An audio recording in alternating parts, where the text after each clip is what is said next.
When I turned 21, my dad took me to the tavern in town where farmers sit around and talk. Every time a farmer came in, he'd sit at the table till there were about 6 of us. Then a guy came in who wasn't a farmer, but we all knew the guy, so he came over and talked for a minute, and then he walked away. And I said to my dad, "Why didn't that guy sit at the table with us?" My dad said, "He isn't a farmer." Yeah. About that time, I was hanging around with stand-up comics and people who called themselves performance poets, and they got me to do shows in nightclubs where they worked.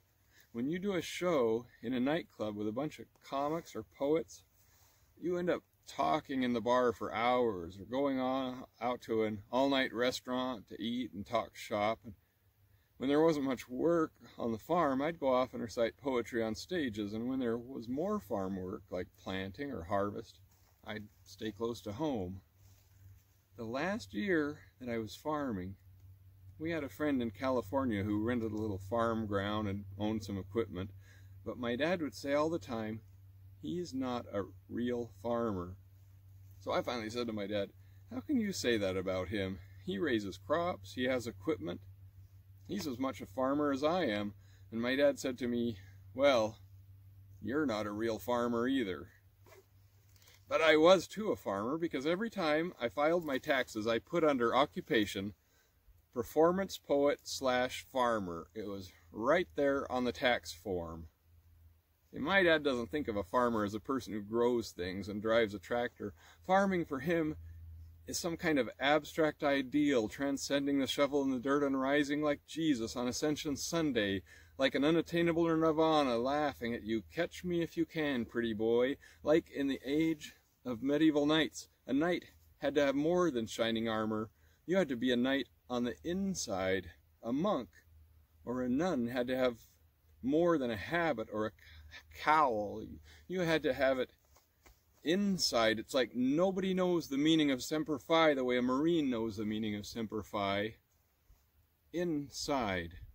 It's like you can take the boy out of the country, but you can't take the internal reality of countryness outside of the boy's individual subjective experience.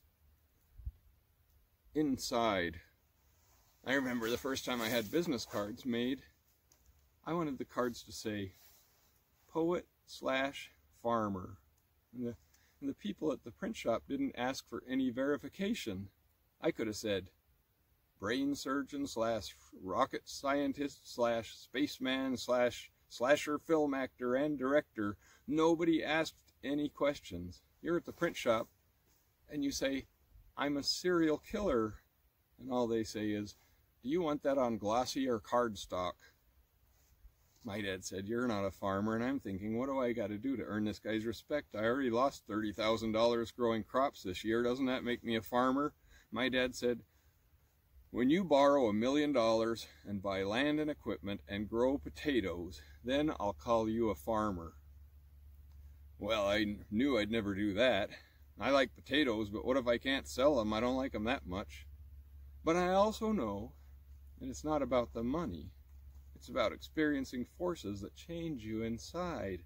I know exactly what my dad meant when he talked about farming. You had to risk everything to be a real farmer. Make it or break it, nowhere else to turn. Same way with doing stage shows. You risk everything every time you get on stage. Tested by fire, survival of the fittest. Are you able to be baptized with the baptism with which I am baptized? The stage connected us to each other. Inside, a fellowship of believers, hammering away at an audience like demented carpenters. I don't know if you remember the farm crisis all the way back in the 1980s. My dad, he almost lost the farm back then, and he couldn't sleep at night. He was taking Pepto-Bismols one after another, but the experience didn't make him want to quit being a farmer. The experience turned him into more of a farmer. It was like the universe was reaching down and saying, "Let's see what you really are." And then you have it inside. This is what you really are.